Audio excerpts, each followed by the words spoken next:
Olá, meu nome é Tainara Garcês da Silva e hoje eu vou apresentar o meu trabalho intitulado Desenvolvimento de sorgo granífero submetido ao efeito residual de fontes de fósforo e corretivos de acidez no noroeste do Paraná. Então, o sorgo é uma cultura de importância para a alimentação humana, animal e para a produção de biodiesel.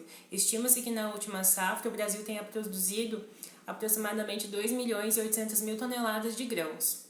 Contudo, para garantir essa produção, é necessário lançar mão de insumos para construir a fertilidade do solo, uma vez que essa cultura não se desenvolve bem em condições de acidez do solo e deficiência de fósforo.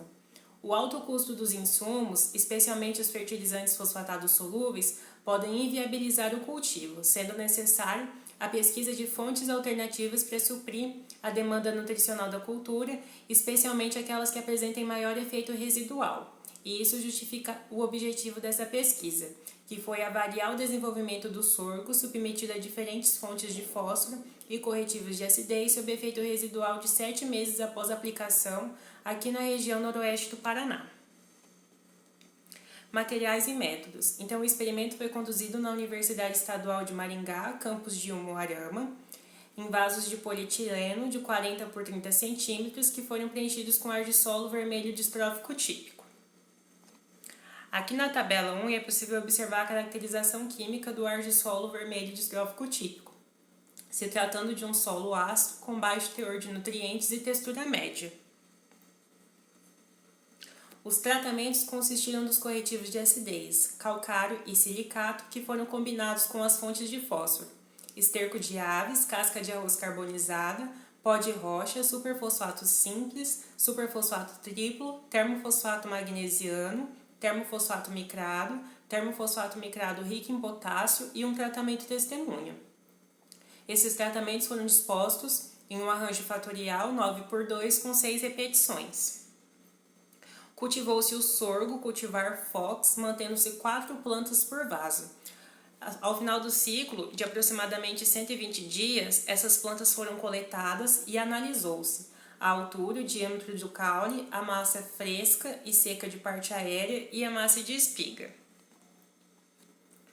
Os dados foram submetidos ao teste F e, quando significativo, foram comparados por Scott Knott a 5% de probabilidade através do software Sysvar. Resultados e discussão. Então, aqui na figura 1, é possível observar que não houve diferença para nenhum dos parâmetros de planta analisados em função da aplicação das diferentes fontes de fósforo. Isso pode acontecer porque o fósforo é um nutriente que tem problemas em relação à sua dinâmica no solo, uma vez que ele é rapidamente fixado à fração mineral do solo. Portanto, nenhum dos fertilizantes fosfatados testados nesse trabalho foi eficiente em disponibilizar fósforo em efeito residual de 7 meses após a sua aplicação, o que não impactou no desenvolvimento e na produtividade do sorgo. Já na figura 2, em relação aos corretivos de acidez, é possível observar que o calcário aumentou em 20% a massa de espiga em relação ao silicato, não havendo diferença para os demais parâmetros de planta analisados em função dos corretivos de acidez. E isso pode acontecer porque tanto o calcário quanto o silicato possuem efeitos semelhantes do solo, de neutralizar os elementos tóxicos e elevar a saturação por basas.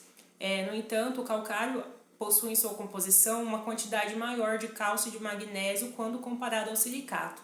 Sendo esses elementos macronutrientes, isso pode ter impactado então para o aumento na massa de espiga do sorgo em função da aplicação do calcário.